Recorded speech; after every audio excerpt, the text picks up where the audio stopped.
Hello. So I am going to discuss about the electric potential due to charge circular ring. So already we have discussed about the electric field and the relation between electric field and potential. So that's why I am going to discuss a very small topic of this chapter, that is the electric potential due to charge circular ring. So I think everybody has the idea about the potential, but I will discuss a little bit about that. So what is the potential?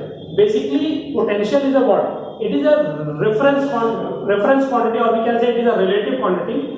I cannot say that I have the more potential. That statement is incomplete. I can say I have a more potential than him and I have a less potential than him. So potential always we can relate with respect to someone or here. So that's why when we are going to define a potential, like it same here electric potential, then we have to define the first any point with respect to which I am defining its potential. Clear? So always we will define the potential of any point, electric potential of any point with respect to any other point. So most of the cases we take the reference position is infinity. We take the reference for any point. Suppose I am writing the potential at any point P. So most of the cases what we take, the potential of this point P we take with respect to the infinity. That reference point is infinity, and the reference value what we take at infinity 0. Clear? So when we are, but it is a mostly, not always. So that's why potential, for the potential we need one reference position and its reference value. So that's why most of the cases we take reference position is infinity and reference value what we take 0. Clear? So suppose I am going to define potential. Clear? So potential at any point, suppose that is a point P, I am going to define the potential, electric potential at a point P. Then now how we can define? So work done by external agent. Always for the potential and potential energy, we take the work done by the external agent, not the work done by the field. Clear? So I repeat again. What is the work done by the external agent? Work done by the external agent in bringing unit charge from one reference position. Suppose I am taking that is a P and here I am taking point Q. Clear? So suppose any unit charge, so any external agent is bringing a charge from Q to P. So what is the definition? Work done by the external agent in bringing any charge, unit charge, from one reference position to another position, keeping it all the time in equilibrium, under electrostatic force. Here we are defining the electrostatic potential, that's why I am taking the electrostatic force. When we define the gravitational potential, then we will take the gravitational force. In the place of charge, there we will take mass. Rest of the definition is same. So work done by external agent in bringing any unit charge from one reference position, and it will have some reference value. So work done by the external agent in bringing a unit charge from one reference position having some reference value to the another position, keeping it all the time in equilibrium under electrostatic force, then this work is called the electric potential of this point. And that electric potential is with respect to the point Q. Why? We are bringing the charge from the point Q. Now most of the cases that Q we take what? Infinity, and the reference value we take, at the infinity what we take? 0. Here, but some cases we will see later on that we cannot take the potential at infinity is 0. Clear? So everybody got the definition. So keep what? Here three things are important. One thing, we have to calculate that work which is bringing from one position to another position, keeping it all the time in equilibrium. Equilibrium means what? When you are bringing any charge. Suppose this is a charge, here positive charge is there, and you are bringing a unit positive charge. So when you want to bring this charge, so what will happen? This charge will ripple. So suppose here positive charge Q naught you are bringing, and here any field is there that is applying the line. Suppose this is a field. Clear? So when you are want to bring a charge Q naught towards the point P, so what will happen? This electric field will repel this charge. Clear? What will happen? Electric on the charge Q naught, electric field will apply the force here. But you have to bring in equilibrium. So where you will apply the force? You will apply the force equal and opposite force like this. Clear? So electrostatic force is acting towards left. You will apply the force. External here will apply the force towards right, and so that net force is zero. Then in the equilibrium, slowly or with constant velocity, you will bring from one point to the another. Clear? This is the meaning of keeping it all the time in equilibrium. So work done by the external agent in bringing a unit charge from one reference position having some reference value to another reference position, keeping it all the time in equilibrium under electrostatic force. That work is called the electrostatic potential of the coil. Clear? So means to defining the potential we need one reference point or reference position. Clear? So this was small idea. We have already discussed about this earlier when we start the potential, but this is a revision. Okay. Now we have to discuss about the electric potential due to charge circular ring. So suppose I am taking any ring whose radius I am taking R, and on the axis of the ring we have to find the potential at the point P, that is at a distance Z from here. Clear? So we are going to find electric potential on the axis of the ring at a distance Z from the center of the ring, and this ring is charged, having the charge Q. First I will discuss about the distribution of the charges uniform, then I will discuss about the non-uniform charge. Okay. So there is a uniformly charged ring of radius R, charge, so the charge is Q. We have to find the electric potential at the point P, that is at a distance Z from the center. Okay. Now, so we can derive the formula of the electric potential at the point P. How we can derive? So due to the point charge, we know the electric potential. Suppose any point charge is Q, and we want to find the potential at a point P at a distance R. We already learned the potential at the point P. Formula is what? 1 by 4 pi epsilon naught into Q by R. This is the formula of the electric potential due to the point charge at a distance R. Here, so here the ring we can consider as a very small elementary charges. So suppose I am taking very small elementary charge on the ring is dq. Here, that I can consider as a point charge. So dq is, suppose I am taking anywhere you can take. Suppose this is a ring and you want to find on the axis. On the ring anywhere you can take dq. Clear? So all the dq, all the elementary charge on the ring, what is the distance of the elementary charge from the point P? Suppose I join this point. When you see like this is the ring you want to find here. Clear? So when you join any point on the ring to the point P, it will make like a cone.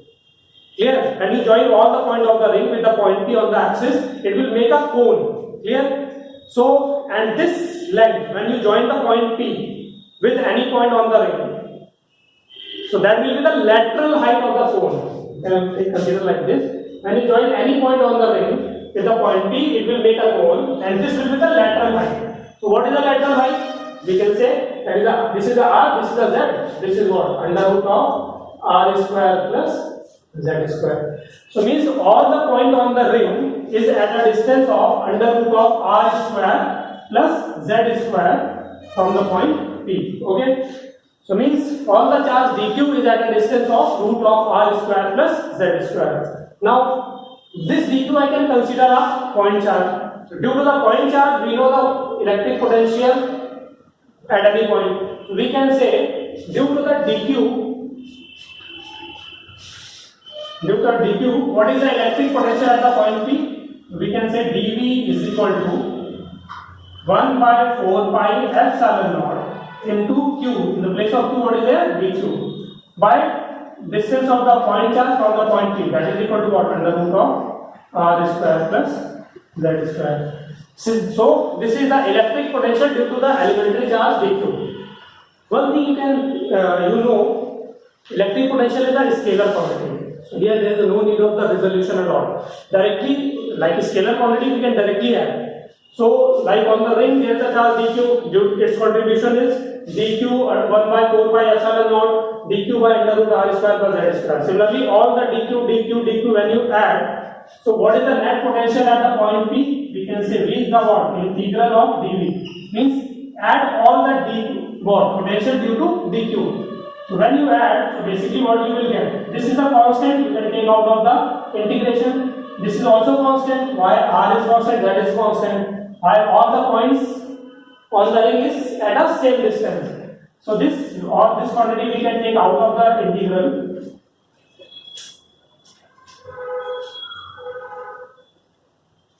What is remaining now?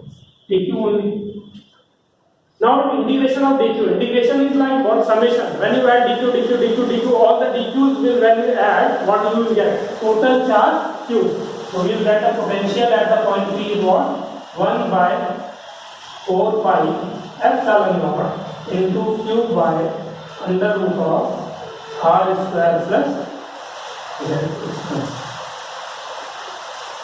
This is the electric potential due to charge circular ring. Here first I have taken the uniform charge.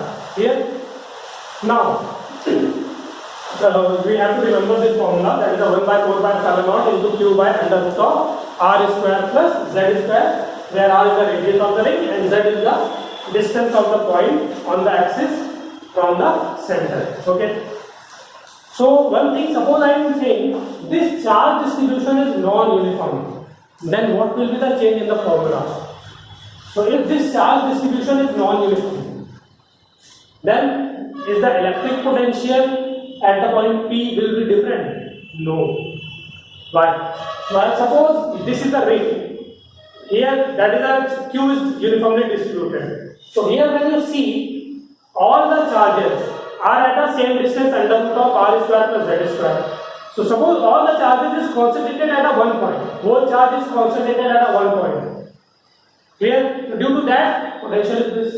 Suppose some charge is like upper half has a more charge, lower half has a less charge. But still all the charges on the ring at the same distance of under root r square plus z square. So when you add dq, suppose one dq you are taking dq1, dq2, dq3, dq4. Here you will add all. So nothing. This will be out of the integral. Only what you are here, what you are doing here, you are adding all the charges. So suppose here different charge dq1, here different charge dq2, dq3. When you add all the charge, what you will get? That is the dq only, or total charge. After adding, what you will get? Total charge on the ring. So this formula is applicable whether the charge distribution is uniform or non-uniform. Then electric potential at the point P will remain same, that is 1 by 4 pi epsilon naught into q by under root of r square plus z square. Everybody clear? So this formula is valid for uniform as well as non-uniform charge distribution. Okay. So one relation we learn, that is the relation between electric potential and electric field. So here potential we got V is equal to 1 by 4 pi epsilon naught into q by under root of r square plus z square. We already discussed about the electric field due to the uniform charge ring. Due to the uniform charge ring, what is the electric field at point P? That is equal to 1 by 4 pi epsilon naught into q into z upon r square plus z square whole to the power 3 by 2. This we already discussed in the electric field. So this is the electric field due to the uniform, that is necessary here, uniform charge ring, and this is the electric potential due to the charge ring, whether it is a uniform or non-uniform. Okay. So we know the relation between the electric potential and the electric field. So here we know that what? E is equal to minus dV by, here we are taking the distance is that dV by dz. So when you differentiate potential, you should get the electric field. So suppose we differentiate, then what you will get? Q by 4 pi epsilon naught. When you differentiate this, then what you will get? Differentiation of this, then you will get that is same z upon r square plus z square whole to the power 3 by 2. I think everybody knows the differentiation of this, 1 upon root of r square plus z square. So the same formula we are getting here. Okay, then no problem. But this formula is valid for uniform as well as non-uniform. This is only valid for uniform. But from this, here we are getting this, when we are differentiating this, we are getting this. That is this electric field. Okay. So, what will happen when this charge distribution is non-uniform? Here, when this is uniform, this is right. By this way, you will get the electric field here. But when the ring is non-uniform, then electric potential will remain same. Suppose upper half has a more charge than the lower half, but total charge is Q. Then potential will remain same. But what will happen with the electric field? This formula will not valid. Why? This formula is only valid for uniform charge distribution. Then why differentiating we are getting this? So basically, when the ring was uniform, if you remember the derivation, when the ring was uniformly charged, so these components cancel out. Only we got the axial component of the electric field, and that was equal to this. Clear? So when the ring is uniformly charged, so this is the electric field along the axis. But when it is non-uniform, then this formula, after differentiating, like this z is what? Along the axis. So when you differentiate, you got this electric field. So in that case, when this ring is non-uniformly charged, then axial component will remain same. Axial component will remain same, and that is equal to what? 1 by 4 pi epsilon naught qz upon r square plus z square whole to the power 3 by 2. But in the case of non-uniform ring, there will be another component also, that is a perpendicular to the axis.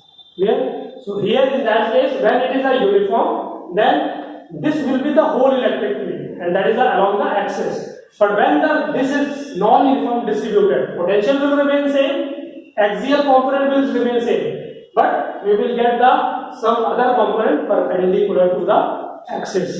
Clear?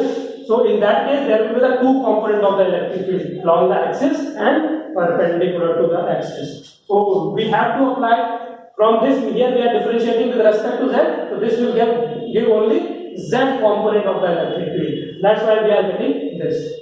Clear? So in the case of uniform, clear, and non-uniform, clear. Okay. Thank you.